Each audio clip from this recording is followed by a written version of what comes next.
Ito ang pinakamainit na balita ngayon mga kababayan. Dahil si Colonel Garma mga kababayan ay nagtangkang tumakas sa Pilipinas at ito'y naaresto sa United States of America mga kababayan. Yan ang mainit nating pag-uusapan ngayon mga kababayan, no? So welcome back sa ating YouTube channel at sa mga bago pa lang dito sa News Info ay huwag mong kalimutan na mag-subscribe at pindutin ang bell button para lagi kang updated sa ating mga maiinit na balitang ina-upload araw-araw. So ayun nga mga kababayan, no? Dating Colonel Garma mga kababayan ay nagtangkang tumakas sa ating bansa at nahuli nga ito, naaresto at nakulong doon sa United States of America mga kababayan. So napakainit nito mga kababayan, no? Dahil itong si Colonel Garma mga kababayan, ang isang dating opisyal ng Duterte administration na gumawa ng kwento mga kababayan, no?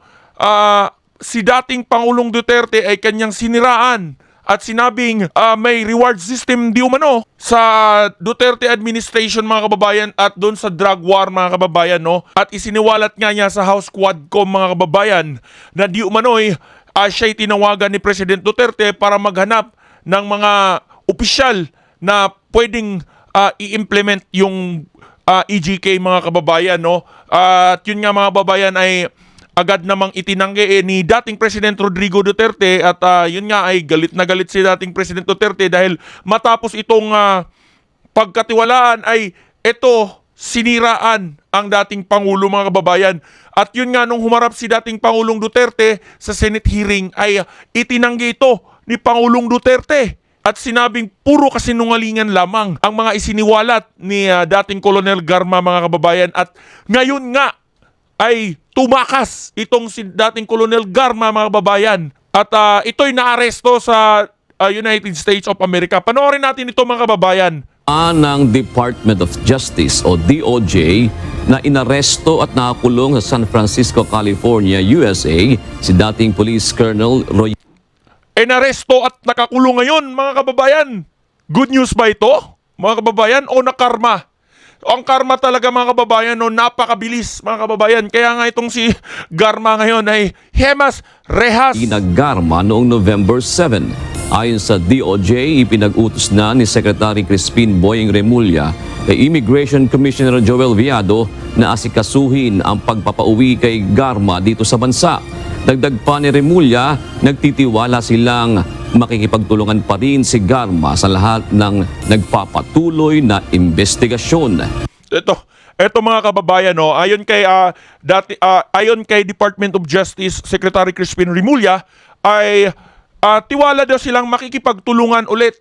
Makikipagtulungan pa rin itong si dating Colonel Garma sa kanila mga kababayan. Ang tanong dito mga kababayan, makikipagtulungan sa paggagawa ng kwento or makikipagtulungan sa paglabas ng katotohanan. So ano sa tingin mo mga kababayan, no? Bakit nga ba itong si Garma ay tumakas mga kababayan, no? Samantala, sabi naman ni Department of the Interior and Local Government o DILG Secretary John Vic Remulla na ditene si Garma at anak nito matapos makansela ang US visa. Wala siyang hold departure order. She's not been charged with a crime kaya pwede siyang lumabas ng bansa. Kasama niya ang kanyang anak na babae. As far as we know, and it's been verified that she had no departure order, she had a visa. But apparently, in the course of the hearings ng Senate, her visa was cancelled. So, nagbakasakali yata siya na pumunta ron, dumating siya sa Amerika. Ang US Immigration INS, ang US INS, ang nag-flag sa kanya, detained sila, and they will be there in the process of being sent home back here to the Philippines. So ayun mga kababayan, no, so nakansela di umano ang US visa nitong si Garma mga kababayan, kaya ito na hold doon sa United States of America mga kababayan. So grabe ito mga kababayan, no, palaisipan sa ating lahat ngayon, bakit nga ba tumakas itong si Colonel Garma mga kababayan kung wala itong itinatago, no? So matapos nga siyang gumawa ng kwento at siniraan ang dating Pangulo mga kababayan, ay yun nga, nagka-ano-ano na si Garma mga kababayan na kahit yung mga dating general mga kababayan itinanggi itong sinabi ni Colonel Garma mga kababayan, no? Dahil ayon pa nga dun sa mga retired general ay sino ba si Garma para sa kanila? Sila ay mga 4-star general. Tapos si Garma, colonel lang. Bakit sila susunod kay Garma kung totoo man ang mga isiniwalat nitong si Colonel Garma, mga kababayan, no, na siya daw tumawag ng ganito para maghanap ng mga opisyales, no, na pwedeng gumawa nung yung inakusan niya na reward system, mga kababayan. At yun nga si Colonel Grialdo, mga kababayan, no, nauna nang sinabi na binigyan nga siya ng script ni Congressman Dan Fernandez na dapat sundin at yun ay sasabihin, i-approve lang niya na mayroong EJK nga noong Duterte drug war at sinabihan pa siya na baka pwede pa siyang maging general pagka sinunod niya yung utos nila, no?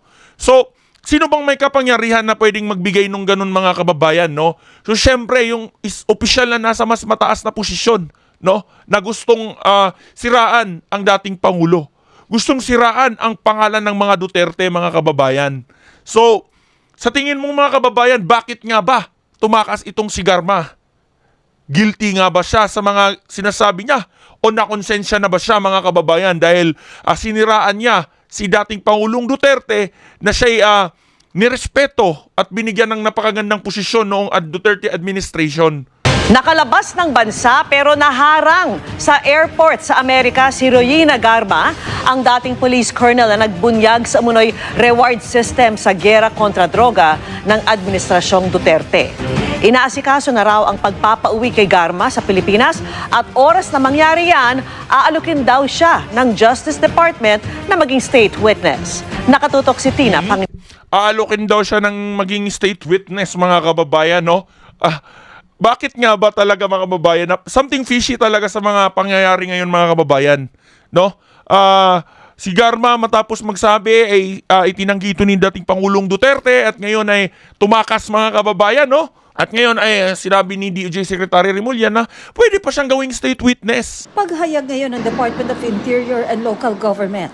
Nakalabas ng bansa si dating Police Colonel Royina Garma. Ayon kay DILG Secretary John Vic Remulla, harang si Garma at ang anak nito sa San Francisco Airport sa Amerika. Ang dahilan, canceled ang US visa nito. She took PR 104 last Sunday here, PR 104. She arrived in the US in San Francisco. Wala siyang hold departure order. She's not been charged with a crime, kaya pwede siyang lumabas ng bansa. Kasama niya ang kanyang anak na babae. Hindi malinaw kung paano nakalipad papuntang Amerika si Garma kahit kanselado na ang kanyang US visa. Apparently, Kaya, mga kababayan, no, nakalipad pa ng ibang bansa, di ba pagpapalabas pa tayo ng bansa, mga kababayan, ay may immigration na yan, no? Sinisilip yung mga passport natin, ang mga visa. Paano siya nakapunta ng United States? Paano siya nakalipad, mga kababayan? So, merong connection nito si Garma. and in the course of the hearings ng Senate, her visa was canceled. So, nagbaka sakali yata siya na pumunta ron. Dumating siya sa Amerika. Ang USINS ang nag-flag sa kanya. Detained sila and they are in the process of being sent home here. Inaayos na ng Bureau of Immigration ang pagpapabalik sa kanila sa bansa. Ayon kay DOJ Secretary Crispin Remulla, oras na makabalik ng bansa si Garma, aalukin nila itong maging state witness. We intend to offer her witness protection for that matter. At least for the matters that the Quadcom is seeking from her. And of course, there are other things that we are conducting. Ang purpose naman ng case build-up is to make sure that those cases to be filed are strong cases. She may be part of it in one way or the other. There's no case against her. Pag uwi niya dito, she can just go home. She can. But we will offer her protection. Magugunitang si Garma ang nagbunyag sa House Quad Committee sa umunoy pagbibigay ng pabuya sa mga pulis noong Ayan. Gawa-gawa pa kasi ng kwento, mga kababayan, no? Tapos ngayon, nakonsensya or ano ba, mga kababayan, sa tingin nyo, no? Bakit siya tumakas, mga kababayan, no? Siguro nga, gaya ng sabi ni Senador Bato de la Rosa, mga kababayan, no? Hindi maglalakas loob itong si Colonel Garma na maggawa ng kwento laban pa sa dating Pangulo, mga kababayan, no? O sa matataas na mga opisyal ng ating gobyerno, yung mga dating general na siniraan niya, kung walang walang pananakot dito kay Garma or walang nag-uudyok na mas malaking posisyon na dito sa gobyerno. So kung walang mas makapangyarihang tao na ayon nga kay Senador Bato de la Rosa ay nananakot, no? Pinipressure itong si Garma para gumawa ng kwento, mga kababayan, no? Baka na-pressure siya sa buhay niya, kaya siya napilitang siraan itong si dating Pangulong Duterte, mga kababayan. So mga kababayan, no, huwag mong kalimutan na i-share ang opinion mo dito sa video na ito at yan ay ating babasahin dahil ang opinion ng bawat Pilipino ay mahalaga, mga kababayan.